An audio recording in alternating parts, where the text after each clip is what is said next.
Uneducated experts. Uneducated experts. Motherfucking Uneducated experts. episode 18. And we are back. What's good, bruh? Not much, man. Not much. Enjoyed that game last night. Well, I guess 2 nights ago now. Sorry. Oh, you mean that game where the Chiefs were on the hunt? Ha. Yes. The That's Kansas been my City Chiefs. That's been my my little phrase I've been using. On the hunt. Everything's been on the hunt. Every time a Patriots fan posts something about, oh, it's only game one, like, oh, y'all on the hunt for your next win. Okay. But Okay. Anyways, I don't know who called Kareem Hunt having a good game. What's up? Whoever that was a genius. Who's a genius? Whoever called it Kareem Hunt was going to have a great game. Okay. Pump your brakes. Pump Hey, your brakes. so you know what I like about it though is, What's that? and look, to be real, like that's nothing special, because the reason I was saying that is because Andy Reid said he was going to be the workhorse back, and there's no one that stepped into the role of the workhorse back that hasn't performed. So Andy Reid knows what he's doing, but Well, I don't know if say you it's ever go not to NFL.com. to say it's not special. 246 yards and 3 touchdowns against what on paper or statistically was a top 5 defense is a great game that nobody really saw coming. Nobody saw 246 yards and 3 touchdowns. oh yeah, no, I mean, and really it was almost 4, because that Chandrick West touchdown definitely was Hunt's. Yeah. But I just find it very for- ironic that we do this podcast together, and I'm playing you week 1 in our fantasy league, and you had Kareem Hunt, and you put up and the I 40 started. bag, and you put up the 40 bag the first game of the NFL season, and it was against me, and I got to sit here and talk about it With and me. try not to be biased and angry and frustrated, even though it's all in my voice right now at 6:43 in the morning. You know what has to frustrate you more than that, though? That I said Mike Gilson. Yeah, exactly. That doesn't really frustrate me. Everybody in our little chat room wants to talk, trash and say this and say it must hurt. I mean, does it hurt? Yeah. Having 20 points on your bench from one play, it does hurt. But I would have predicted, if I said what's more likely to happen, Kareem Hunt having a big game or Mike Gilson getting 20 points fantasy-wise only on 45 yards rushing, which one would you really side with? I mean, I would have went Hunt. Exactly. So, I mean, my dude got 20 points. Does it hurt? Of course it hurts. Am I salty about it? Not really. I mean, nobody saw it coming, so we'll see what happens, though. Still That's got true. a game, full slate of Sunday games and Monday night games, but we'll see. But no, hey, back on Kareem Hunt, dude. That, for a rookie to fumble his first carry and then fire back with that was insane, man. You know what's funny is that after seeing that performance, and before I say anything else, I understand that it's week 1. That's going to be the biggest counter to anything we say. Yeah. But that man is going to put up a fight for Offensive Rookie of the Year, because he's going to be the workhorse back for a playoff team. Oh, well, yeah, that's very true. Who was your pick? I took Deshaun Kaiser. You said you're going to take Mike Williams before his injury, and then I just Before don't his remember who injury. you said you're going to take. I took Deshaun Kaiser. All right, doesn't matter. We'll go back and listen to it. But, yeah, he had I think it's Leonard 246. Fournette. You might have. He had 246 yards on only 22 touches. I mean, Jesus. So, yeah. The league better wake up. They got speed out there in Kansas City now. Anyways, but Hill got hurt. he had cramps. I haven't He said looked they into said what it'd it be all right. was. Oh, it was just cramps? Oh, yeah. Yeah, it was just it'll be all right. cramps. But So since we're on the hunt, let's go on the hunt for an upset. Both of us will pick an upset for the week. Who do you have? we doing bold prediction upsets or just who we really think's gonna? I mean, either or. You just say which one you want. So we're talking about upsets. Okay. If we're talking upsets, I guess we have to go based off of the spreads. Like, Patriots were a 9 No, point favorite, so that's a pretty big upset. nah. For the upset, just who's your one upset that you think is gonna happen? We'll do the spread later. Well, I mean, it's kind of lines into what I just said with the Patriots being 9 points. My big upset coming in Sunday is I think the Browns are going to beat the Steelers. And here's why. I mean, I guess I'm a believer in the Browns. I'm buying into the preseason. They look really good. We need buttons, bro. We need like, bam, bam, bam, bam. Actually, I thought about that. I thought about downloading like podcast sound effects or you know stuff like that because they have them all over ESPN radio, and we need to get some. But this is why I think that though, real quick. Browns have they have arguably a top 5, definitely a top 10 offensive line. They can run the football. The Steelers' defense is still young, trying to piece themselves together, especially in that secondary. While Browns' defense is young, the Steelers are trying to incorporate 2 huge key pieces in Martavius Bryant and Le'Veon Bell, both who played minimal in preseason. Bell didn't play at all in the preseason, and Big Ben played very minimal himself. So I just think they're going to come out of the gate slow, much like the Patriots came out of the gate slow. And if Browns can get on top of them and run the football to control the clock, I can see them upsetting the Steelers. I mean, I think that's kind of far fetched, but I will admit that over the last couple of years, I've become somewhat of a person rooting for the Browns.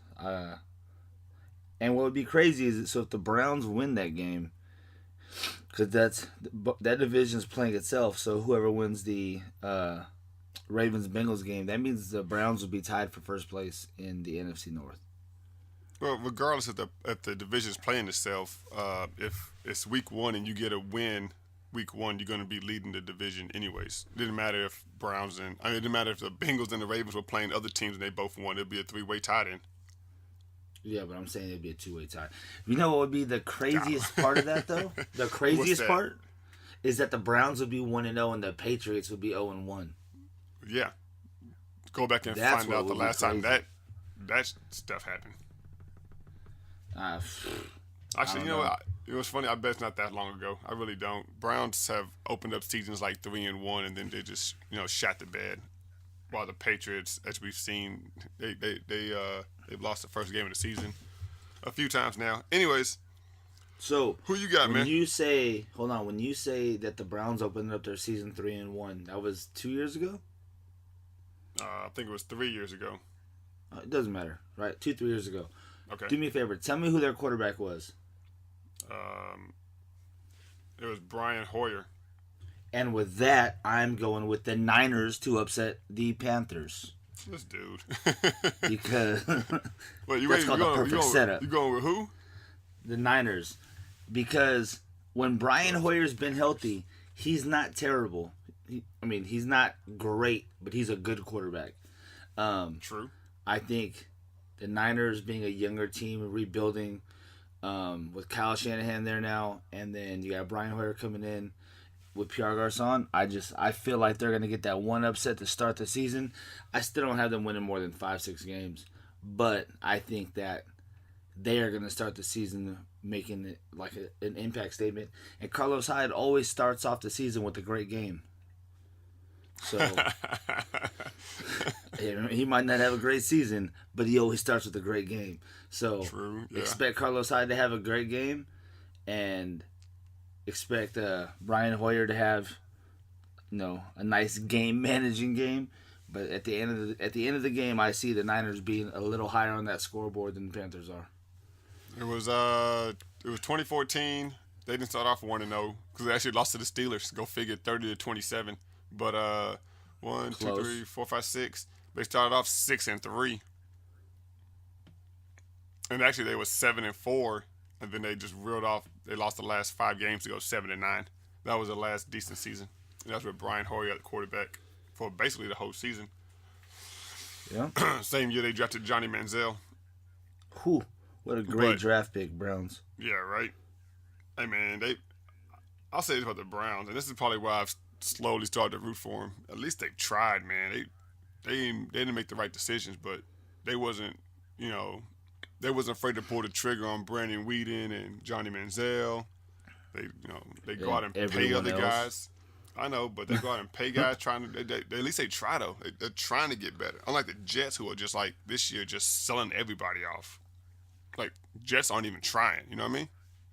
So one of my buddies, I'm not gonna say any names because for any reason, but one of my buddies is friends with a Jets rookie, and he asked him like, "Yo, man, how's your team? Like, how you guys doing?" He was like, "Yo, we're gonna suck this year." Let's see. But Jets I'll know tell they're you gonna about that stink this offline. year. Yeah, All right. I mean everyone knows they're gonna stink. So that's our everybody upset. except Matt Forte. That was our upset. Yes. So you want to do? You want to be on the hunt for some more fantasy studs this weekend? Yeah, I mean you can start it off if you'd like. Okay. Much You got like, something. Just go. 'Cause I only Right. got one or two. Good. well, you go ahead then. Because real So- quick though, much like NFL Network when they do their start 'em or sit 'em, obviously we're not going to say, Aaron Rodgers is a must start. No, no brainer. He's a must start. Give me somebody who maybe teetering on that line. Do I start him? Kind of like Kareem Hunt. People are like, well, he's been thrown in the starting position. He may do great, but going against what's supposed to be a good Patriot defense. Give me somebody who's that teetering line of could be a great game or could be a bust game. All right, so I've been saying this all week for anyone in any of my fantasy leagues, as I've been trying to bait people into trades, and it's kind of funny that the name I'm going to say because 2 years ago this would have been an obvious choice, but Adrian Peterson, he's supposed to be splitting carries with Mark Ingram in the Saints offense. It's always been a pass-heavy offense. Coach Payton said that he wants to run the ball more, and you know he's going to let AP get the ball more against his old team. And you know that AP is going to run harder because he's going against the Vikings. I know that the Vikings have a top 10 rushing defense, but guess what? So did the Patriots. I see AP putting up anywhere from 100 to 150 yards plus a touchdown. And it's going to make everyone 100 to 150 reevaluate. plus one touchdown? Yes. Okay, I just want to make sure I heard you right. 100 to 150 plus one touchdown. Yes. So we're talking Okay. 16 to 21 fantasy points. And I'm telling you, week 2, everyone's going to be trying to trade for AP. And guess what? Like I told everybody else, you want AP now? He has a price tag. After week 1, that price is a little bit higher. Yeah, So I can't argue with that one. He said he wants to.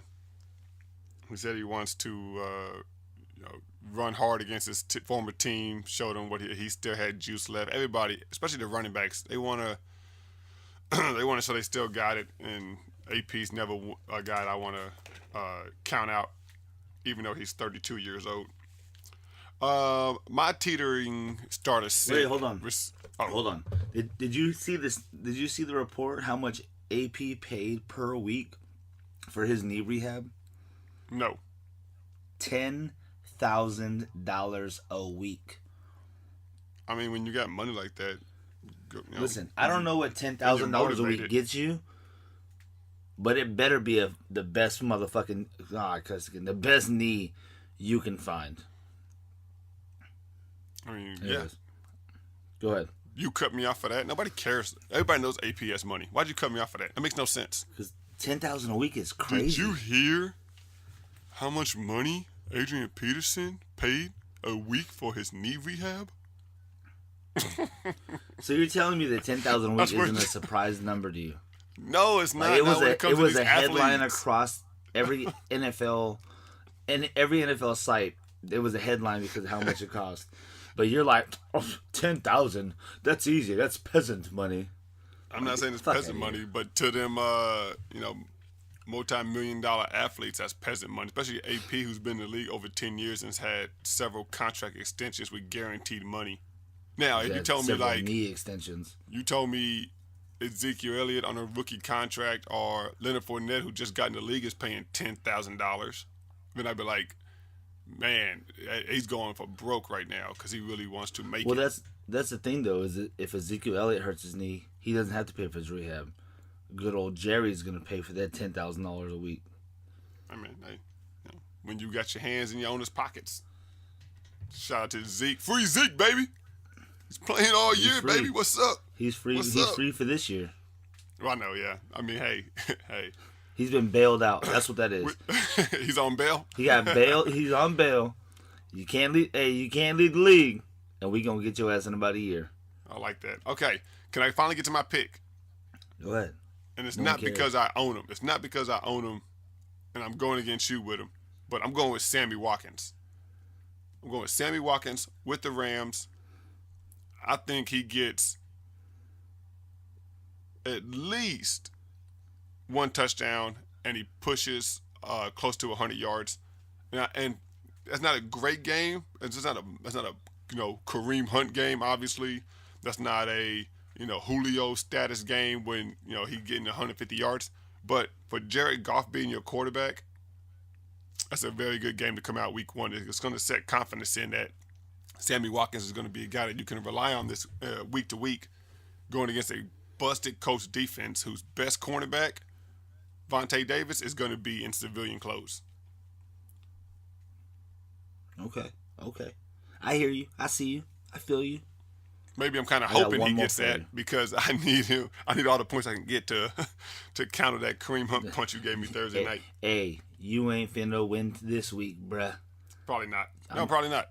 I'm on record saying Hey, it, for probably not. everybody in the what are we called? The Rooks and Wiley Ovets? Whatever. it's Y'all know the- what league we in. Rookies and vets. Go ahead. Don't even know the name of our own league. For everybody in our league, let's see who we got. See if I name people, I'm gonna forget somebody, and I'm gonna be an asshole. So, just so y'all know, I'm giving Bones his first L of the year, and for every one of y'all coming next, I'm handing one out to all y'all. We're going undefeated again. Probably not, but I'm gonna say it anyway.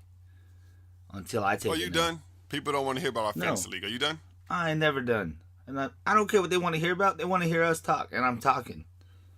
I'm just kidding. Do Don't you leave got us. another fantasy dud or a stud? I got another stud. So, he's projected in Yahoo. I'm looking at him right now. 7.57 projected points. His name, ladies and gentlemen, is Paul Richardson. Everyone's like, who is Paul Richardson? I've never heard of this guy. Paul Richardson is the starting wide receiver opposite of Doug Baldwin for the Seattle Seahawks. He won the starting job over Tyler Lockett. Now, the Seahawks and the Packers are going to be a shootout. It's going to happen. And I believe that Green Bay's favored to win. So that would mean that Seattle would be trailing. With that being said, Russell Wilson's going to be throwing the ball a lot. Doug Baldwin's going to pull all the double coverage with all the amazing Packers secondary that they have. Hopefully you guys can hear sarcasm in my voice. And I think Paul Richardson's going to be open for a lot of these throws. He might not get you, like Jones said, the Julio numbers or the Kareem Hunt numbers. But, I mean, a touchdown's not far-fetched, but you're looking at 80 to 100 yards. I think he's going to have a pretty good game. You have Paul Richardson getting 80 to 100 yards. Yeah. Look, just because you got, was it 2-3 years ago, you got Tyler Lockett right, and he got the opening kickoff for a touchdown. Doesn't mean Tell me that wasn't a big prediction, though. Man, you were lucky. You were lucky we didn't have a podcast back then. Seattle Seahawks wide receiver 2 predictions. Get out of here. Get out of here with that. One, Tyler Lockett was like the wide receiver 3 or 4 that year. But No, because boy, nobody that counts pick, Jermaine Curse. But that pick, oof. You Who saying would've Jermaine thought? Kearse? You saying Jermaine Kearse is the wide receiver 2 for the Seattle Seahawks is like saying Terrence Williams is the wide receiver 2 for the Cowboys. He might be out there for most of the snaps, but everybody knows Lockett was a wide receiver 2, just like Cole Beasley is our second receiver to Dez Bryant. Anyways, do you have another one? I have a dud. I have a fantasy Perfect. dud, Who's your dud? and I know I'm trying to stay off of my fantasy team, but I hope I'm wrong. But I don't think I am going against the Houston Texans. Just disgusting defense. Leonard Fournette. I think is going to put up. He won't put up a goose egg because he's going to get 20 carries, even if they're losing. Because Doug Marrone said, "I don't care if we're." Is it Doug Marrone, head coach of the Jags? I believe it is. I don't care if we're down 21 points. We're going to give the ball to Leonard Fournette as much as possible. So he'll get you 20 carries. He's not seeing 100 yards. I don't think he's going to see 75 yards. Wow. If he has to pull a Mike Gilsey, get some goal line touchdowns for him to have a fantasy impact week 1. So I'll say 60 yards.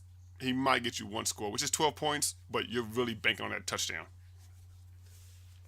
Yeah, you're going to be stressed until that touchdown comes if Jones is right.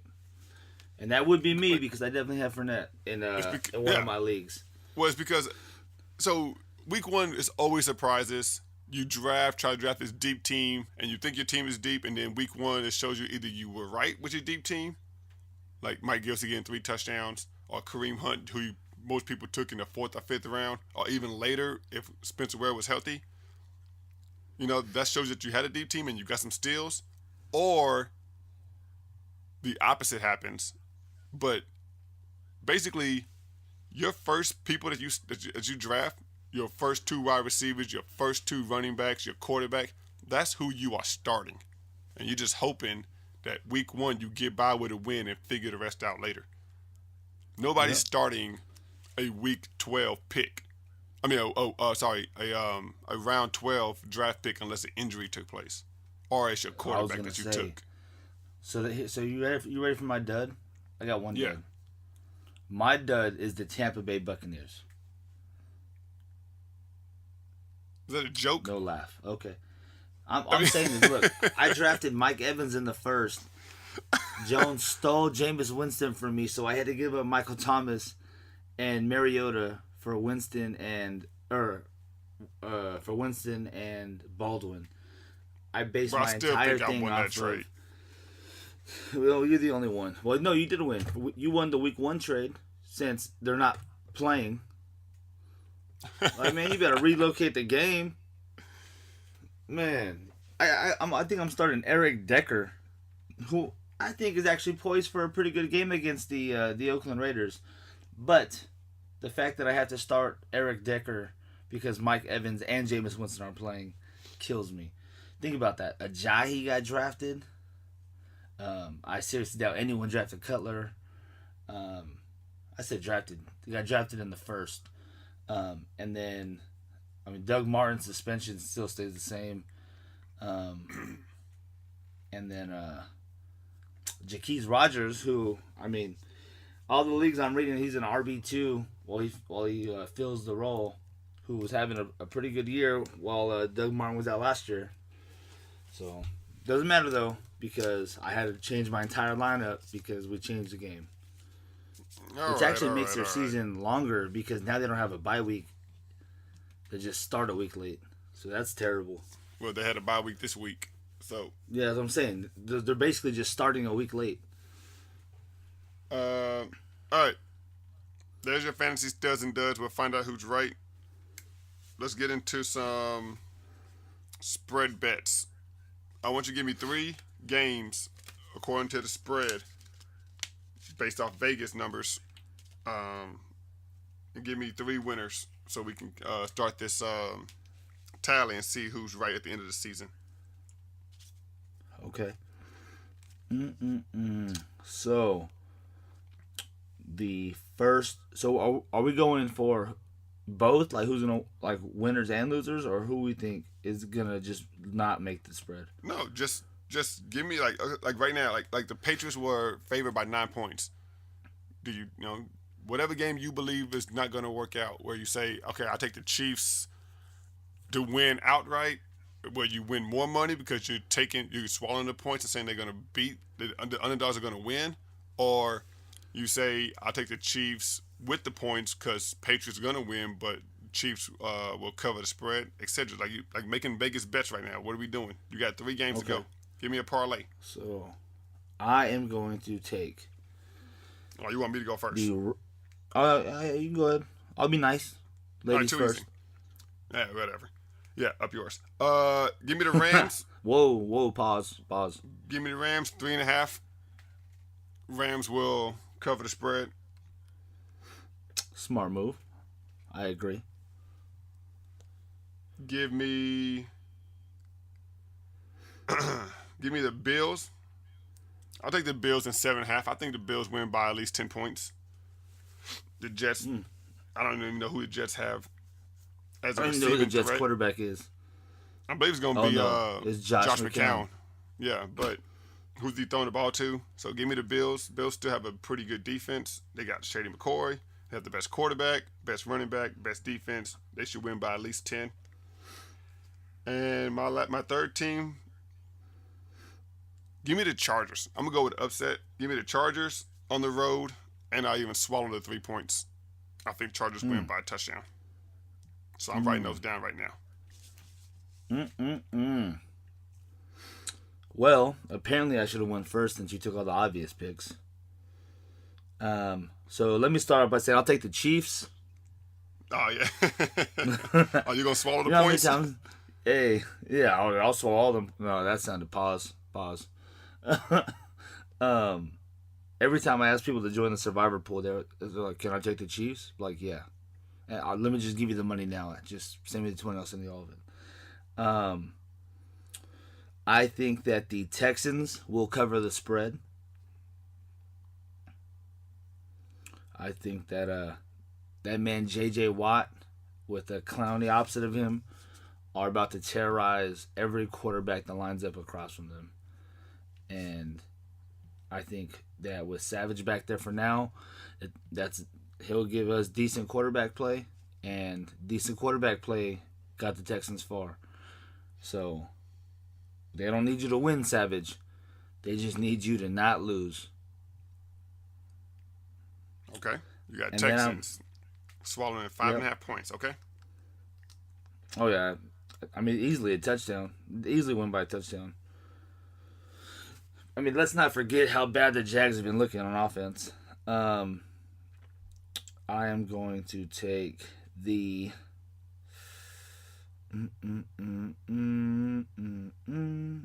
I have the Saints beating the Vikings.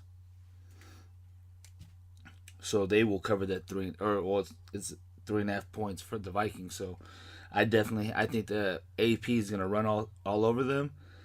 And I think Drew Brees is going to air the ball out like he does. I have the Saints winning. Okay. I need a third one. And for my last pick, I'm going to go with the Broncos. Only because you try to discredit them right now. I think they're going to stop. You can't shut out Phillip Rivers, and you can't shut out an entire passing offense. Because I think Phillip Rivers has the most versatile weapons he's had in a long time this year. I think Denver's defense continues to make the statement of they are a top 5 defense. But I think that Trevor Siemian comes out week 1 and airs the ball out more than he did last year to also make a statement, because everyone's pretty much saying that he shouldn't be the starting quarterback. I think he's here to show that this is his team. I don't think he'll continue it every week, but I do think he'll come out to air the ball out. I think it's going to be a shootout, to be honest. So we'll see. I think the Broncos cover that 3-point spread. I think that game will be decided by a touchdown. If you take Broncos, they have to cover the spread. No, I know. I'm saying I think the game will be decided by a touchdown. Okay, I'm saying if you took the Broncos and they won 21-20, you lost. No, I know. Okay. I understand how odds work. Sheesh.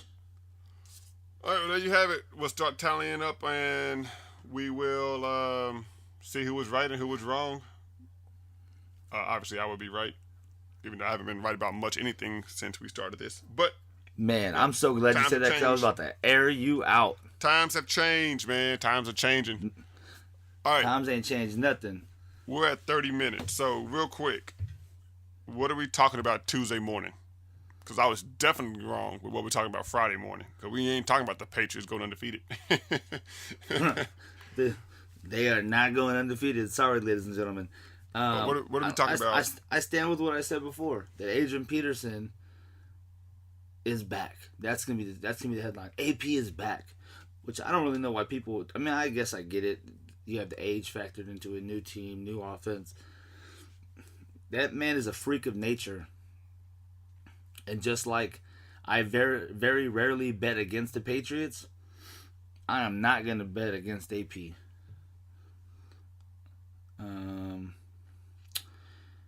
And my other one was going to be how the Bucs offense was going to be on fire, but we both know how that played out. Do you have one or no? Yeah. It's pretty easy what we're going to talk about Tuesday morning. And that's Ezekiel Elliott and the Dallas Cowboys.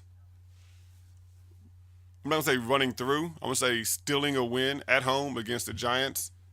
And with Zeke presumably going able to play this entire year, does that mean the Cowboys are the hands-down favorite to win the NFC East now that we have Zeke for what's supposed to be all 16 games? And that's not a homer. It's not me being biased. That's just what's going to take the headlines. Friday night, the judge ruled in Sherman, Texas, that the restraining order on the suspension. Not many weekday sports talks are going to cover that because it was Friday night. And he's going to play Sunday, and he's going to play the rest of the season. So that's what's going to be the headlines on Tuesday morning. And I believe the Cowboys are going to beat the Giants. Now, that's a biased pick. That's fine. But, of course, I believe the Giants would beat the Cowboys will beat the Giants, just like you believe the Broncos would beat the Chargers. So that's my Tuesday headlines. Okay. Well, there we have it. We will see who's right. Well, those really be Monday's headlines, not Tuesdays. On Monday. Well, that's true. We'll see Monday, but we're not going to come back here till Tuesday. So what are we going to be talking about Tuesday morning? No, I agree. I'm just saying. That'll be the headlines on Monday. I got you. Too easy. Well, once again, we never introduced ourselves, but... Oh. Hey, man, we started at 6:40 in the morning. If you listen to this whole thing and just don't wonder who we are, that's a win in my book. So we are the Uneducated Experts. I am Mink. And I am Jones. Telling you everything that we think we know. And nothing that we do. Have a dope day.